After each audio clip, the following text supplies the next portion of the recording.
Hi guys, आप देख रहे हैं अपने यूट्यूब चैनल में इस वीडियो को।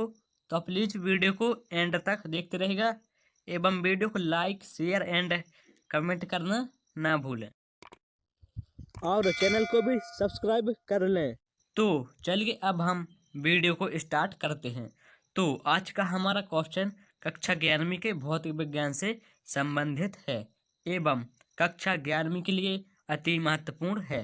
तो चलिए अब हम क्वेश्चन को जान लेते हैं। प्रक्षेप गति किसे कहते हैं?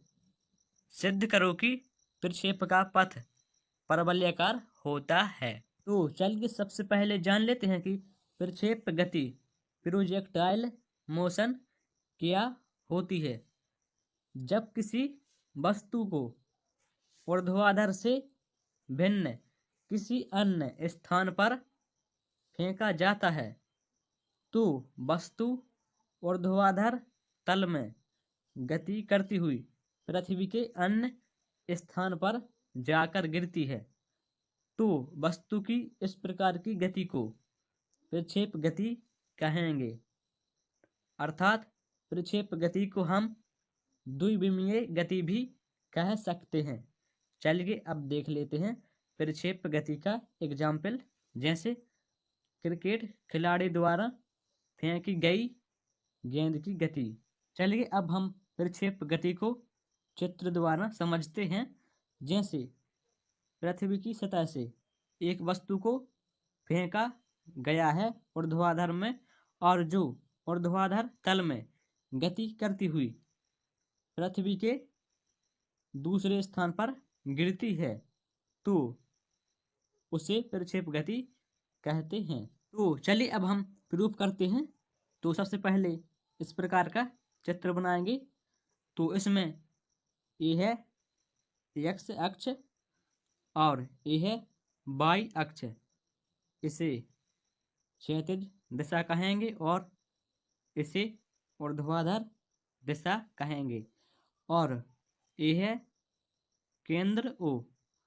माना यहाँ से एक वस्तु यू को ऊर्ध्वाधर दिशा में फेंका गया है जो ऊर्ध्वाधर तल में गति करती हुई पृथ्वी के दूसरे स्थान पर जाकर गिरती है। इस स्थान को बिंदु ए का नाम देंगे और जो इस ऊर्ध्वाधर तल की पृथ्वी की सतह से ऊंचाई है उसे एच मान लेते हैं। और जब वस्तु को पृथ्वी की सतह से ऊर्ध्वाधर दिशा में फेंकते हैं तो जो वस्तु पृथ्वी की सतह के साथ थीटा कोण क्षैतिज दिशा में बनाती है, इस थीटा को दो समकोणीय घटकों में बांट लेते हैं और ये है एक्स अक्ष का पथ और ये है वाई अक्ष का पथ। और जब थीटा को दो समकोणीय घटकों में बांटेंगे तो एक घटक होगा यू कॉस थीटा और एक घटक होगा यू साइन थीटा। यहाँ पर साइन थीटा नहीं ले सकते हैं क्योंकि जब इस त्रिभुज को पूरा करेंगे तो ये होगा कर्ण और ये होगा लंब और ये होगा आधार। तो कॉस को हमेशा आधार पर लेते हैं और यहाँ पर हो जाएगा यू वाई बराबर यू साइन थीटा और साइन को हमेशा लंब पर लेते हैं। और एच है माना पृथ्वी की सतह से ऊर्ध्वाधर तल की ऊंचाई। चलिए अब जान लेते हैं थ्योरी।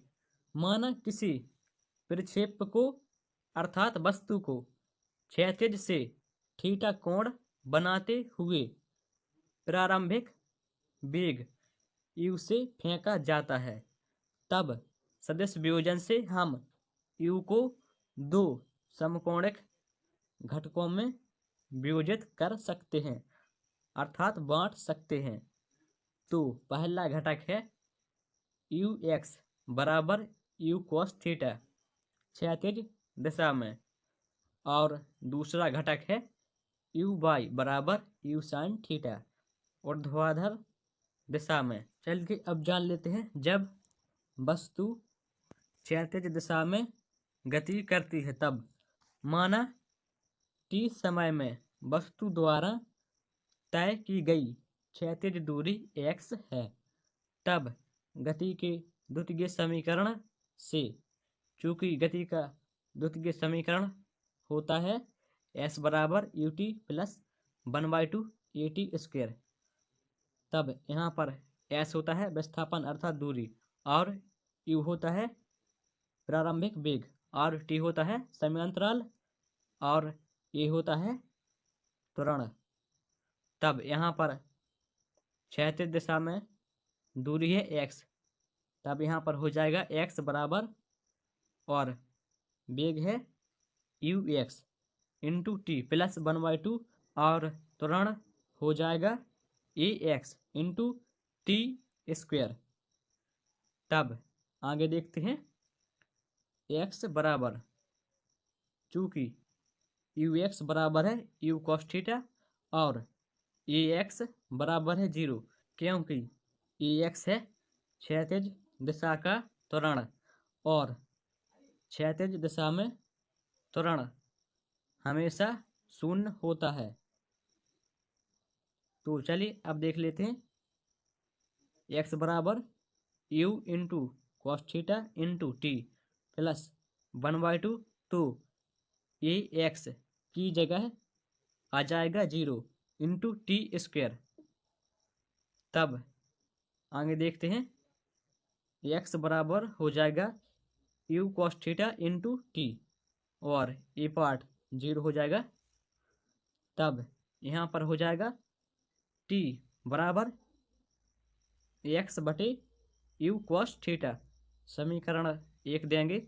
अब जान लेते हैं, जब वस्तु ऊर्ध्वाधर दिशा में गति करती है तब। माना t समय में वस्तु द्वारा तय की गई दूरी y है, तब गति के द्वितीय समीकरण से, चूंकि गति का द्वितीय समीकरण होता है s बराबर ut प्लस 1/2 at², तब यहाँ पर गति के द्वितीय समीकरण में होता है s विस्थापन अर्थात दूरी, और u होता है प्रारंभिक वेग, और t होता है समयांतराल, और a होता है त्वरण। तब यहाँ पर ऊर्ध्वाधर दिशा में दूरी है y, तो y बराबर हो जाएगा, और वेग है uy इंटू टी प्लस 1/2, और त्वरण हो जाएगा ay इंटू t²। चूंकि uy बराबर है u sin थीटा, और ay बराबर हो जाएगा -g, और ay है यहाँ पर त्वरण। ay बराबर -g इसलिए आएगा क्योंकि जब वस्तु को ऊपर की ओर अर्थात ऊर्ध्वाधर दिशा में फेंका है, तो वस्तु ऊर्ध्वाधर दिशा में न जाकर क्षैतिज दिशा में जाती है, तो यहाँ पर गुरुत्वीय त्वरण -g होगा। यहाँ पर -g गुरुत्वीय त्वरण है।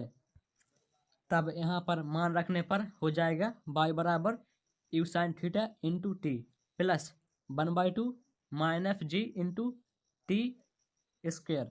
अब समीकरण 1 से t का मान रखने पर इसमें, तो y बराबर u sin theta into x बटे u cos theta minus g बटे 2 इंटू x बटे u cos थीटा का होल स्क्वायर।